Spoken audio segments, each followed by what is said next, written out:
Okay, so this is going to be a quick how-to on how to do Pepakura, which is the whole process that I've used for that costume back there that I'm working on.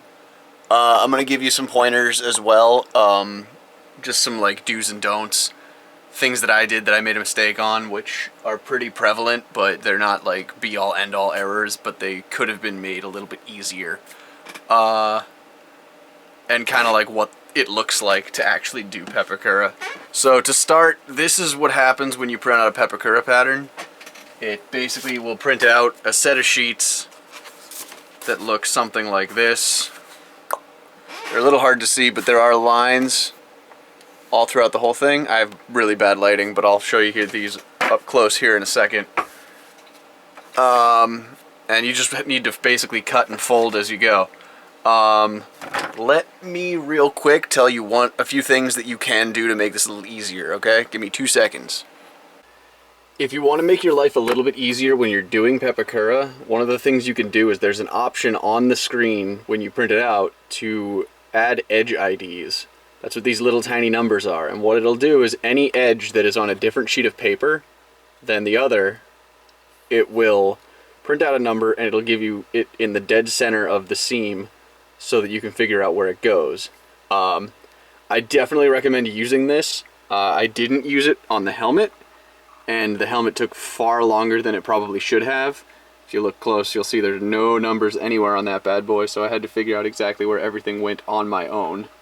So I definitely recommend using the Edge ID process.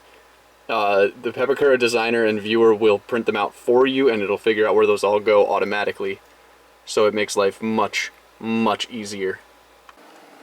Another convenient function of Pepakura designer and viewer that you may not know about as well, if you're not too worried about having the like painting or doing all the color work yourself, if you already have a texture assigned to your Pepakura project, you can use, there's an option to use the faces or the material as the face of the project, and it'll automatically print whatever colors you have.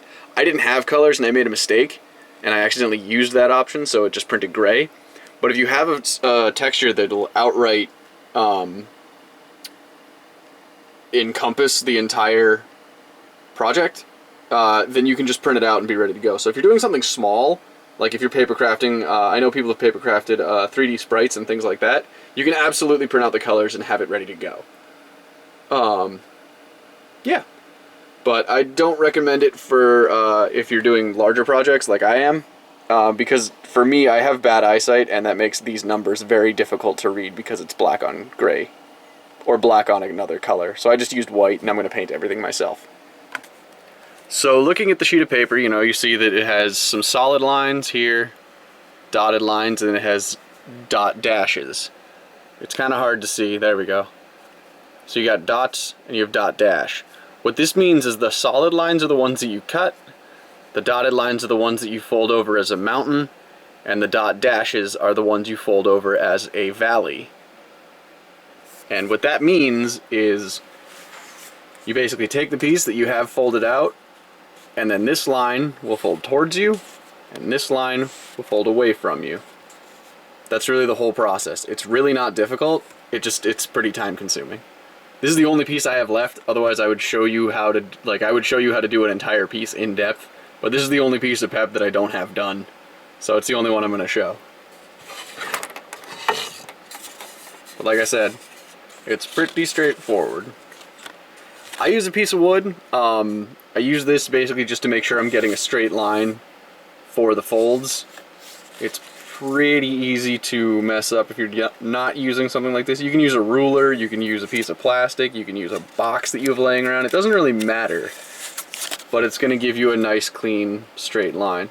And the one thing that I've noticed is you don't have to have this perfectly lined up.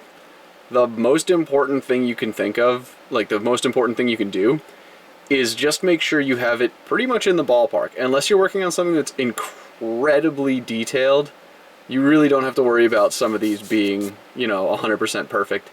You can be a little off one way or the other as long as you're able to compensate for it and line it up later.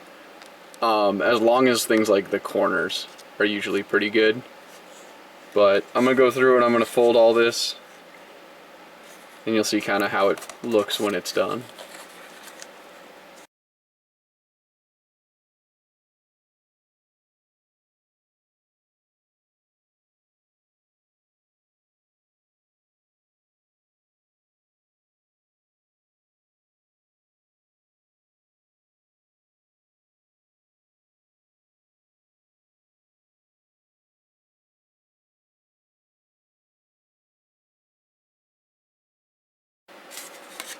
So there you go.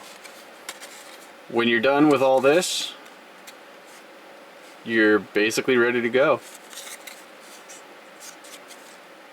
All you have to do now is just glue it in place. And I believe this piece is going to go something like this along the back of the helmet.